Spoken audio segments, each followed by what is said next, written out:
What would you do if the one person who could save your child's life was the same person everyone in the room was laughing at? He didn't flinch. That was the first thing anyone noticed, not the laughter, and there was plenty of it. Not the 38 graduate students turning in their seats to stare. Not the woman in the tailored blazer pointing at him like he was a smudge on her whiteboard. He just didn't flinch. It was early. The kind of early that smells like floor wax and burnt coffee. The kind only janitors and new mothers and people with sick children know by heart. Whitmore University's main lecture hall sat under a gray Tuesday morning, fluorescent lights humming. The particular hum of a bulb that has been threatening to go out for 6 weeks and somehow never does. Sawyer Brooks pushed his cart through the back door at 6:52 a.m. Messy brown hair, worn-out jacket, deep blue eyes carrying the particular weight of too many 2 a.m. ceilings. He moved quietly, the way men do when they've learned the world goes smoother if you don't take up too much space. He had already been at work for 2 hours. Most of the building didn't know that. Most of the building never thought to wonder. At the front of the room stood Eleanor Whitaker, 36, precise, dressed in clothes that cost more than Sawyer's monthly rent. She was sponsoring the prestigious Voss Mathematical Challenge. She moved through that lecture hall the way a person does when they have never once doubted they belong there. She was mid-sentence when she saw him. "Get out." Her voice cut the room clean as a ruler snap. "Don't pretend you understand this, janitor." Laughter spread fast. It always does. Sawyer lowered his head. 1 second, 2, 3. Then he walked to the board. "Actually, ma'am," he said, voice steady as a Sunday morning, "there's an error in your third line." Eleanor offered the smile of someone who has never been publicly wrong. "You have 30 seconds before security arrives." He fixed it in 25. Silence filled the room the way water fills a glass, completely, suddenly. From the bottom up, one student stopped mid-laugh. Another lowered his phone without realizing he'd done it. The teaching assistant at the side wall looked at the board, then at Eleanor, then back at the board. Eleanor's face went red. Not embarrassed red, the other kind. But here is what the live stream never captured. Before Sawyer left that hallway, he passed a freshman girl sitting outside the exam room, head in her hands, tears running quietly down her face. He didn't know her name. He didn't ask. He set a folded $20 bill gently under her coffee cup and kept walking. No camera caught it. Nobody applauded. That was the point. Kindness for Sawyer Brooks. It had never been a performance. It was simply what you did when you noticed someone needed something and you happened to have it. Even when no one was watching. Especially then. What no camera followed was the man who rode the number 12 bus 40 minutes home, walked into a small apartment, a 7-year-old girl with curly blonde hair asleep in the soft blue glow of a ventilator that beeped like a patient. Faithful clock. Sawyer Brooks sat at the kitchen table and stared at an $87,000 hospital bill. He folded it, tucked it under his phone. Then he went to press Lily's blanket gently around her small shoulders.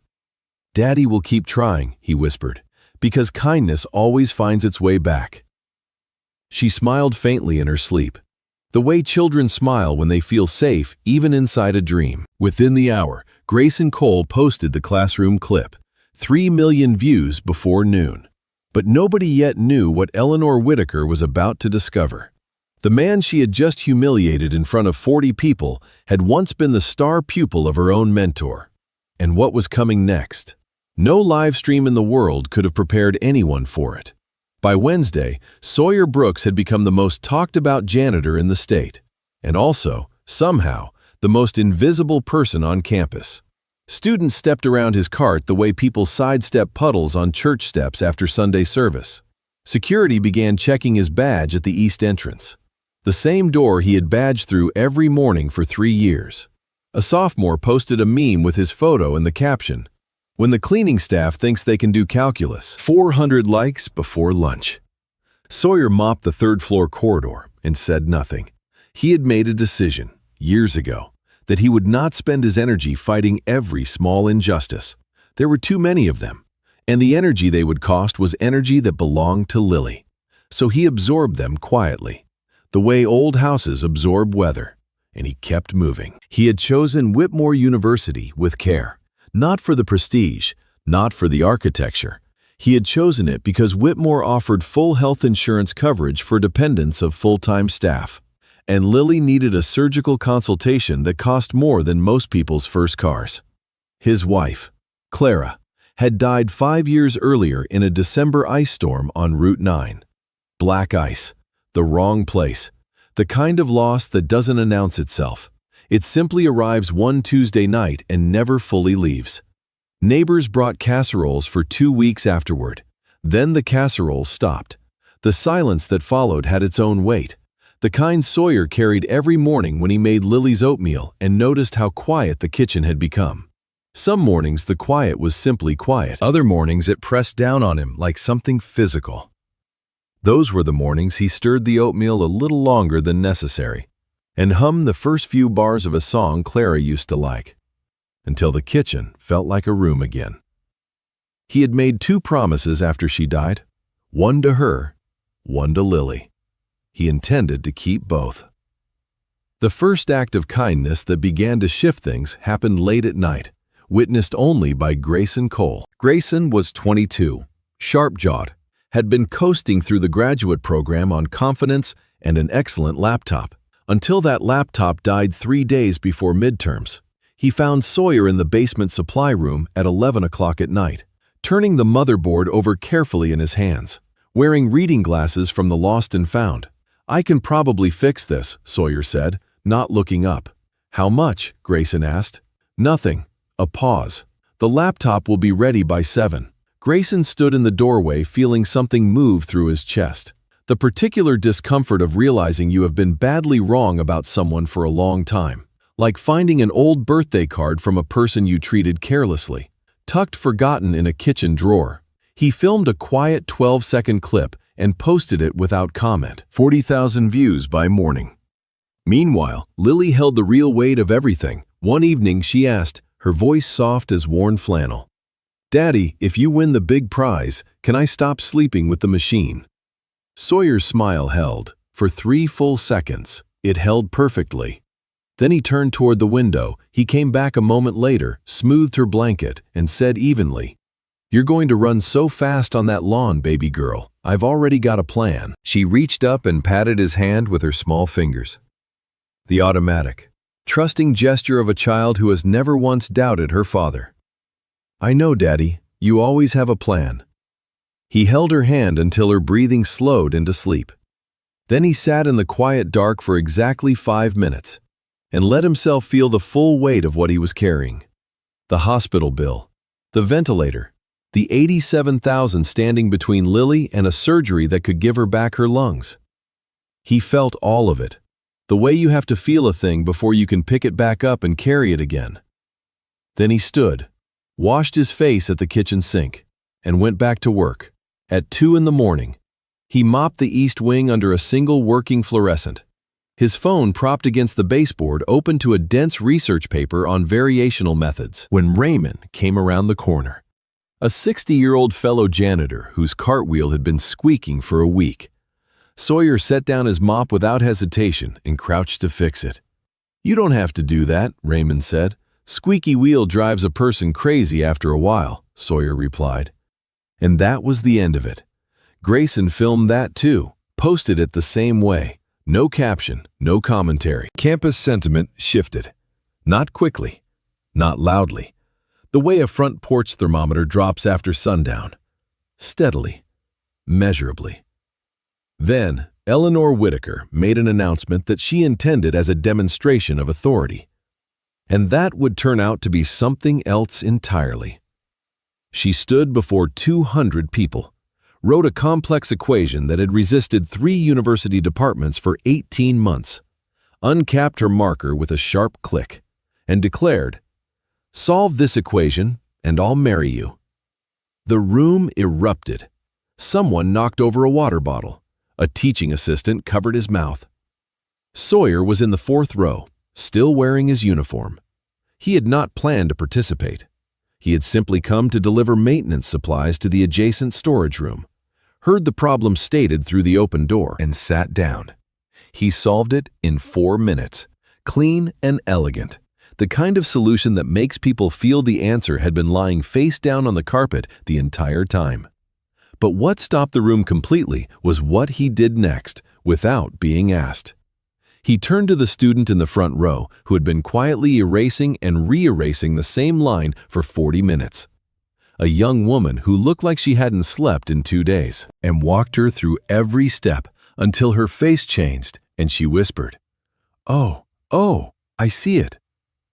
Eleanor Whitaker stood at the front and did not move. The clip reached 3 million views in 6 hours. Grayson stood in the student common room afterward and said, "To no one and everyone, that man is the real thing, and we should all be embarrassed." The room was quiet. Then 11 people nodded, but what none of them knew yet, not even Grayson, was that Eleanor had already decided to raise the stakes for the final round, significantly, and that Sawyer would still be working the 4 a.m. shift the night before it. Have you ever watched someone keep going, not because they weren't tired, but because stopping simply wasn't an option they had? The competition finals were scheduled for a Friday. Sawyer worked the 4 a.m. shift the night before. He pushed his cart through the main auditorium at 4:17 in the morning, the very room where in fewer than 20 hours he would stand before 500 people and either change his daughter's life or walk away with nothing. He mopped around the chair legs. He straightened the microphone stand on the stage. He paused at the whiteboard for a long moment, the way you pause at something you have been quietly preparing for your entire life without ever fully admitting it. He picked up a dry erase marker from the tray, just held it for a second, then set it back down and finished his shift. Then he rode the number 12 bus home and slept for 2 hours. The morning of the finals. His phone showed 17 missed calls from the hospital billing department and 1 text from Lily's overnight nurse. "Rough night, but she's asking for you. Says to go do the math stuff." He smiled so hard it looked like it hurt.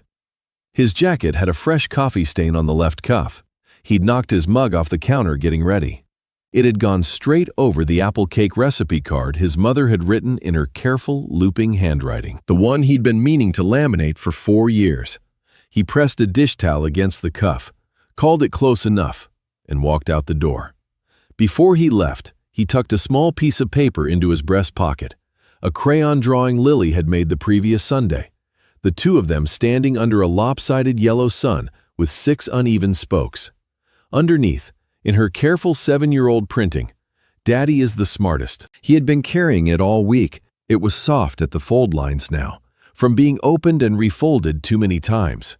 He didn't mind. The auditorium filled quickly. Live-stream cameras lined the back wall. A local news crew stood near the side exit. Eleanor Whitaker arrived in a charcoal blazer, the composed expression of someone who had spent the morning preparing her face for exactly this occasion. She had raised the difficulty of the final round over the preceding week. Everyone in the program was aware of it. No one said so out loud. Sawyer Brooks found a seat in the middle section and set his jacket on the back of his chair. The coffee stain caught the overhead light. The man beside him shifted almost imperceptibly away. Sawyer Brooks noticed and said nothing. Round 1. The problem appeared on the projected screen. Prove that the sum of the first n odd numbers is always a perfect square. The 4 other contestants moved immediately to symbols, dense columns of formulas cascading across their boards, the confident energy of graduate students performing competence for an audience. Sawyer Brooks drew 9 dots, just 9, arranged in a 3x3 grid, like the opening of a child's game. He connected them with 4 straight lines, set the marker down, and stepped back. The proof was visual, complete, immediate, the kind of thing that makes a person feel the answer had always been right there. Like the name of a song you've been humming for 3 days that finally surfaces while you're rinsing a coffee cup at the kitchen sink. 4 seconds of total silence followed. Then someone in the upper rows said, "Oh my God." And that was the sound that cracked the room open. Eleanor Whitaker gripped the microphone. Her knuckles went white. Not the white of strength, The white of a person holding themselves steady against something they didn't prepare for. The live stream chat accelerated to a blur. One phrase repeated in the scroll: single dad kindness. Creative, Eleanor Whitaker said into the microphone, her voice still measured, still professional. But real mathematics requires formal rigor. A murmur moved through the crowd. Not agreement, not disagreement. The particular sound of 500 people recalibrating. Sawyer Brooks glanced at the clock on the back wall. He nodded once. Not to Eleanor Whitaker, not to the room, but to himself. The private nod of a man who stopped waiting for fairness a long time ago and learned to carry on regardless.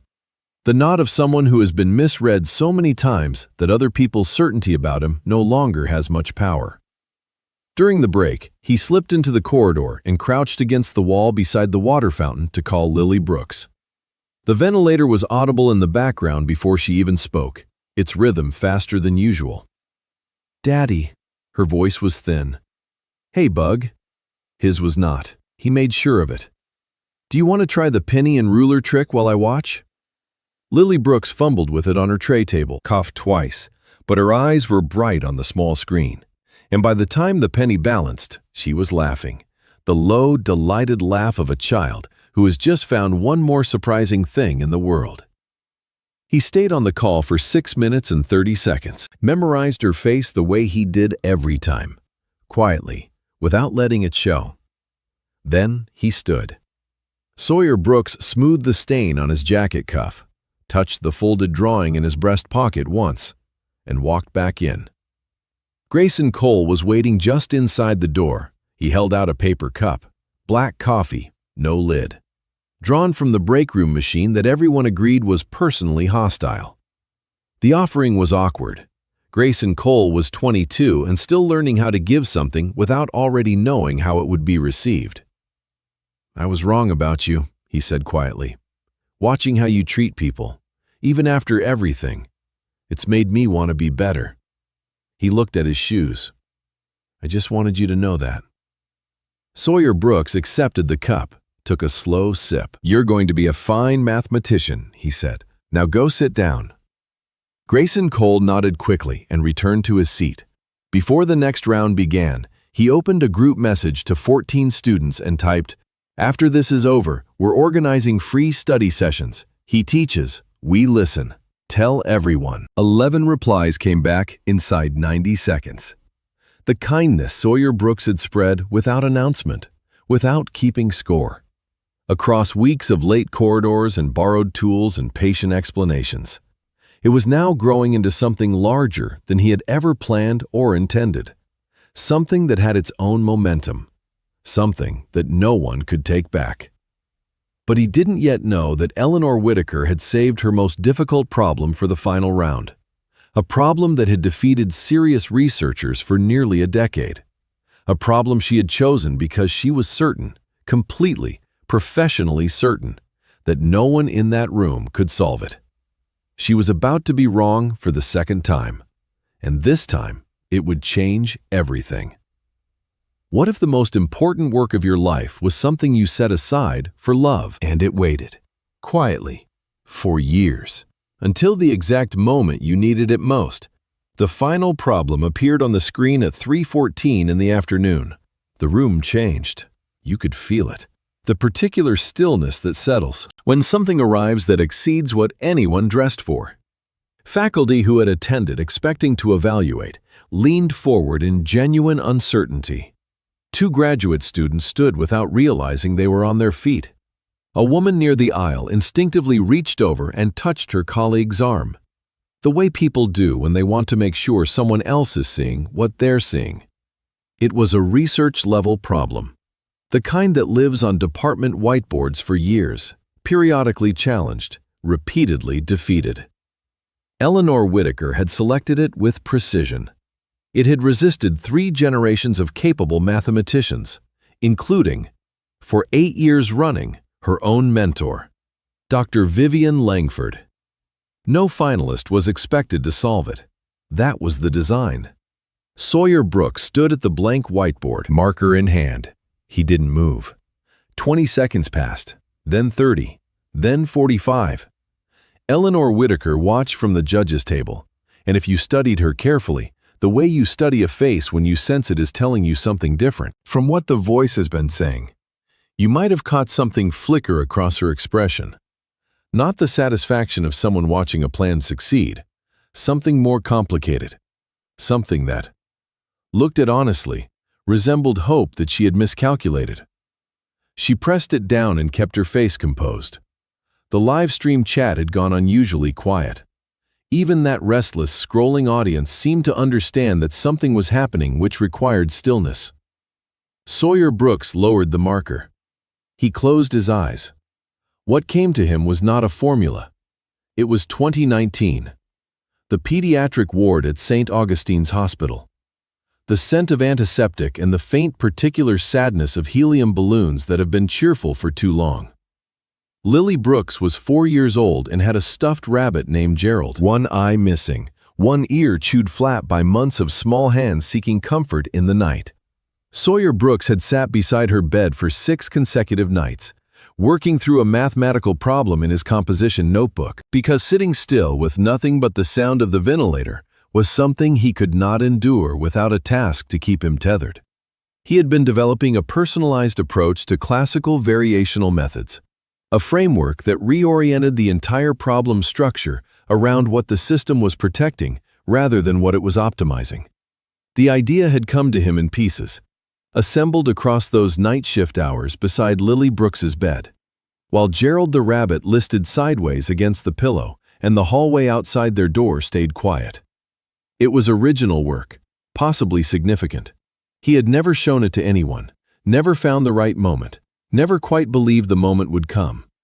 The night he completed it, Clara's sister called from the hospital about Route 9. He closed the notebook, set it on the bedside table beside Gerald and a half-finished sleeve of crackers.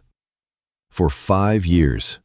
The method had remained exactly where he left it, intact, patient, undisturbed, the way the most enduring things always wait for the person who put them down. He opened his eyes. He reached into his breast pocket and touched Lily Brooks's crayon drawing. The lopsided yellow sun, the uneven spokes, the careful lettering. Just for a moment, just briefly, the way a person touches something true before stepping forward into something hard. Then he picked up the marker and began to write. He wrote for 11 minutes. No one spoke. No one shifted. The professor of applied mathematics in the third row, a woman with 4 published papers on adjacent problems, had one hand pressed flat against her sternum, her eyes fixed on the board with an expression that had passed entirely beyond professional evaluation into something simpler and older. Recognition, the particular feeling of seeing a lock opened by a key you didn't know existed. The method was elegant, the way the best solutions always are, not because it was simple, but because it revealed why simplicity had always been available. It approached the problem from the direction every previous attempt had bypassed, because everyone had been studying the complexity rather than the underlying condition the complexity was built upon. It was the missing piece. 8 years of searching, 11 minutes of writing. Dr. Vivian Langford rose from the second row, 52 years old, fair, unhurried. The kind of person who has spent 3 decades in rooms full of capable people and learned the difference between performance and the genuine thing. This, she said, and the single word was enough to make the room hold its breath, is what I have been searching for 8 years. She paused, and something moved behind her careful composure. My former top student just solved the problem I could not. Her voice stayed even. With the same patient generosity he has shown to every person in this building. Another pause, shorter this time. He left MIT not because he failed. He left because he chose his family, and it is now clear that in making that choice, he never once stopped thinking. 500 people rose together. The sound was complete, immediate, filling the auditorium from the floor up, the way a chord fills a room, resonant and total. On the live stream, Single Dad Genius reached the national trending list in 7 minutes. Eleanor Whitaker did not stand. She sat at the judge's table with her hands folded in front of her, very still, while the room moved around her. She heard every word Dr. Vivian Langford said. She understood each one. But beneath the words, she also heard something else, a sound without a name. The specific sound of a version of yourself you have built carefully, over years, beginning to come apart at a seam you never thought to reinforce. Sawyer Brooks, Vivian Langford's top student, gone from academia, not for failure, not for inadequacy, but for love, for a wife who needed him, a daughter who needed him, a life that needed him more than any institution ever had. Brilliant, invisible, mopping her floors.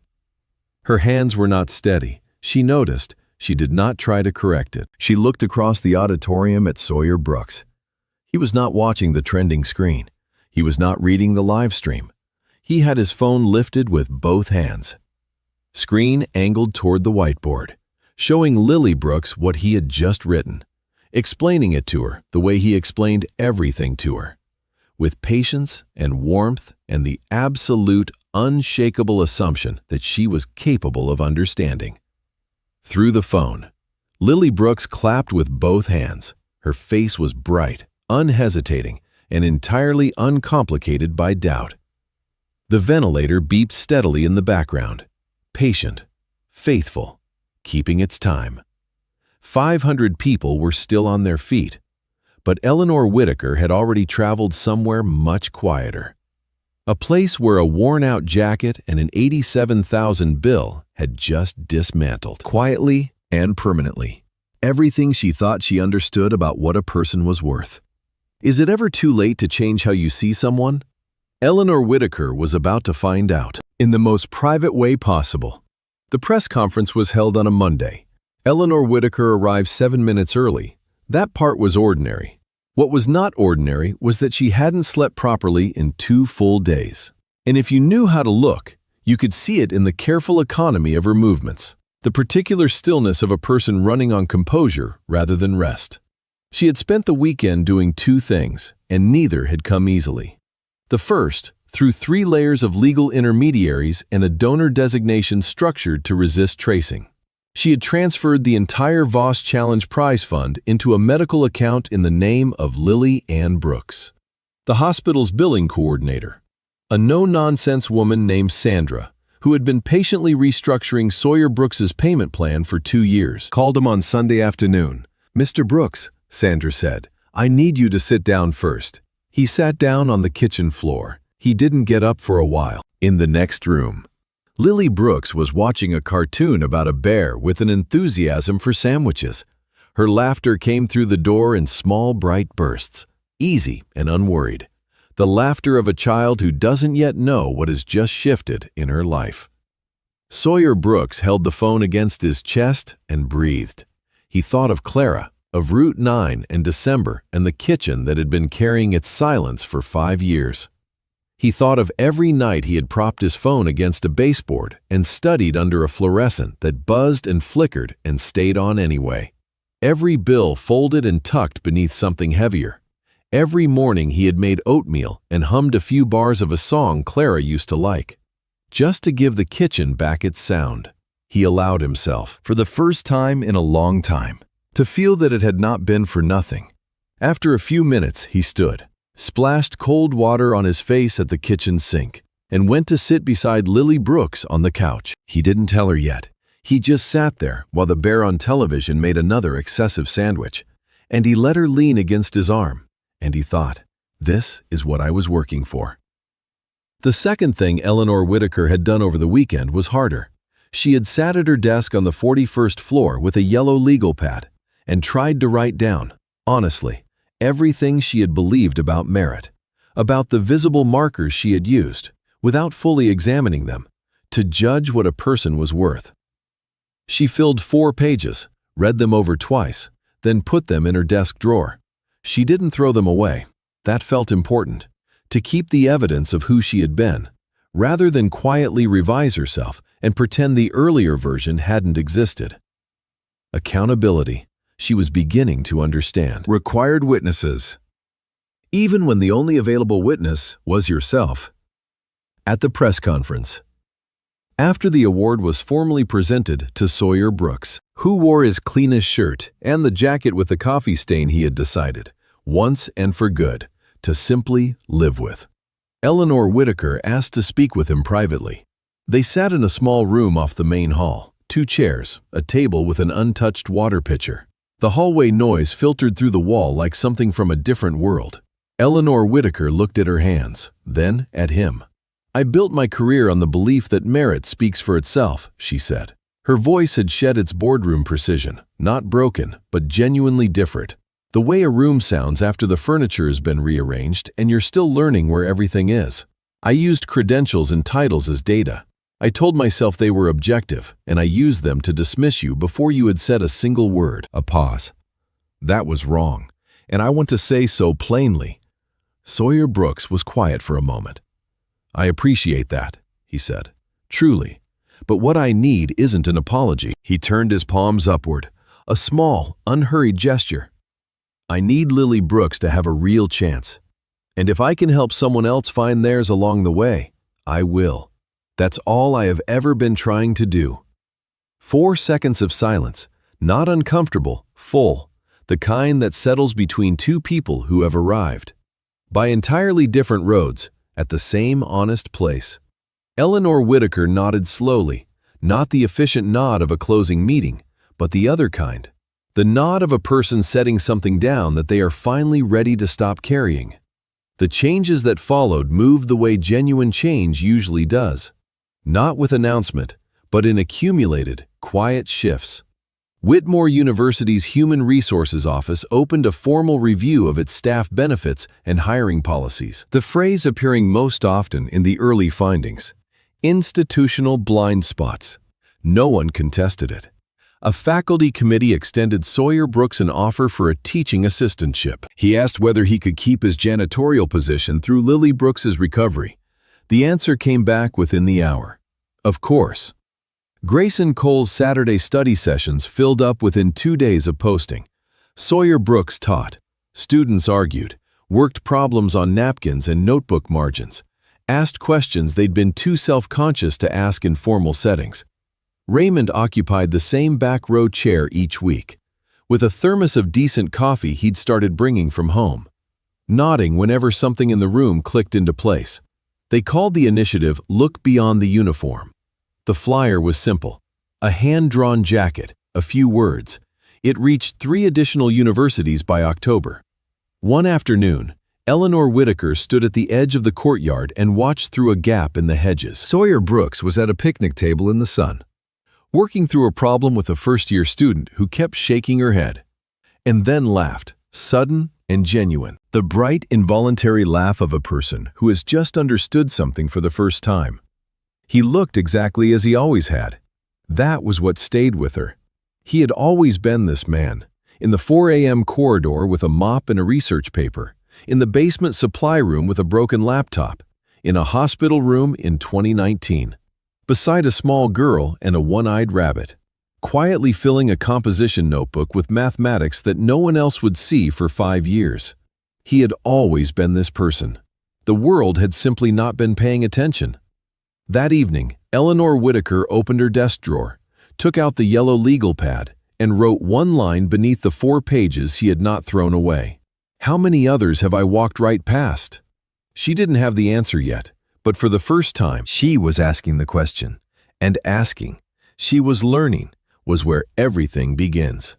And now, at last, the part of the story that makes everything that came before worth carrying. 3 months later. The surgery was on a Wednesday. Sawyer Brooks sat in the waiting room for 4 hours and 11 minutes. He counted. Because counting was something to do with his hands and his mind, while the rest of him simply endured. He had brought his composition notebook out of habit, opened it twice, and closed it both times without writing a word. The notebook didn't mind. It had kept his company in harder rooms than this one. He thought about Gerald the rabbit, one-eyed, flat-eared, waiting on Lily Brooks's pillow at home. He thought about a crayon drawing with a lopsided sun and 6 uneven spokes. He thought about a ventilator that had kept its faithful rhythm for 3 years, and what silence would sound like when it finally became the right kind. Raymond arrived at 9:15 with 2 cups from the vending machine, thin cups, hostile coffee, the kind that comes out slightly too hot and tastes faintly resentful. He sat without being asked, said very little, stayed for over an hour. That was the right thing to do, and Raymond had known it without being told. When the surgeon came through the door, she was smiling. Sawyer Brooks stood up so quickly he knocked his notebook off the chair. He left it on the floor for a moment. He just stood, hands at his sides, and let the news be true, the deliberate, effortful act of a man who has braced against hope for so long that accepting it requires something close to courage. Then he picked up the notebook, sat back down, and pressed his face into his hands for 30 seconds. Raymond looked at the opposite wall and gave him those 30 seconds without comment or movement. He was a good man, Raymond, always had been.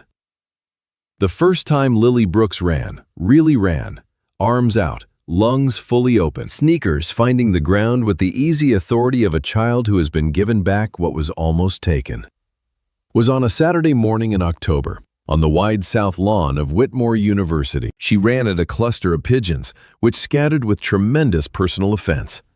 She ran back towards Sawyer Brooks. She ran in a wide, purposeless arc simply because she could. And she laughed the entire time. The unguarded, uncomplicated laugh of a child who has been handed back the ordinary.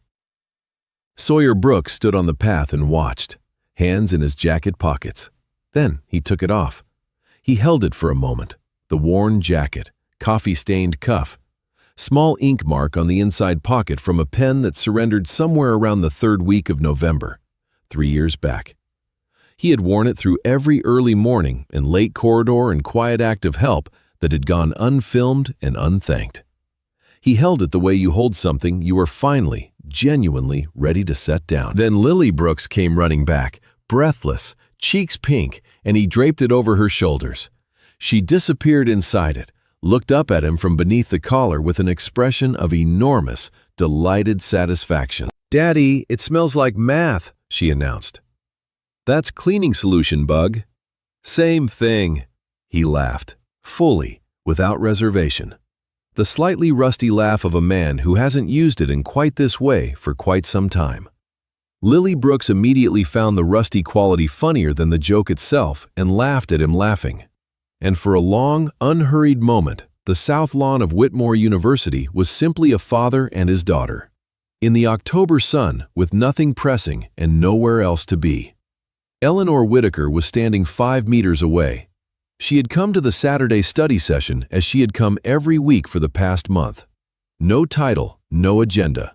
Just a folding chair in the back row and a thermos of coffee and the ongoing, humbling work of learning how to be in a room without needing to run it. She walked outside and saw the jacket settle over Lily Brooks's shoulders.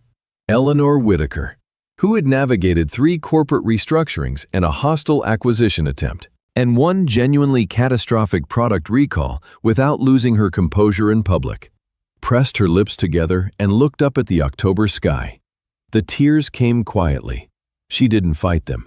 She thought about the yellow legal pad in her drawer, about the question written at the bottom of the page, about how the answer was not a number you calculated once and filed. It was a practice, a daily choice, the choice to actually look at the person who holds the elevator door, who delivers your prescriptions on Thursday afternoon, who pushes a cart through a corridor before the building wakes up. She was still learning. But she was learning it on purpose now. That was the difference. In the back row of the study session, Raymond capped his thermos, tucked it under his arm, and headed home through the October sun. He had known what kind of man Sawyer Brooks was for 3 years. He'd been waiting, with the patient, unhurried good humor of someone who has seen how these things tend to eventually go, for the rest of the world to figure it out. It had. Finally. He nodded once to no one in particular and walked on. This story teaches us something quiet and specific. Think of the delivery driver who brings your prescriptions every Thursday. The one who always says, "You have a good evening now," and means it. Think of the woman at the church potluck who refills the coffee without being asked, every single time. Think of the neighbor who shoveled your front walk last February and was gone before you could get to the door. You don't know their whole story. Nobody does. So this week, not someday, this week, write 1 note, the kind you actually mail, with a stamp. Tell someone in a worn-out jacket, in your own plain words, that you see them, that what they do matters. A sheet of notepaper, a first-class stamp, 47 cents and 2 minutes. That is the whole equation, and it always comes back. If you have ever been the person no one noticed, fighting quietly for someone you love, spreading kindness even when the world looks straight through you, leave a comment below. 2 words, that's all. I see you. Because you are, and this story was always for you. Crafted by a human, accompanied by AI. This piece hopes to leave you with one feeling, that kindness is like tiny seeds, sometimes buried under dry, cracked soil. But with just a little patience and faith, they will sprout and paint an entire sky with color.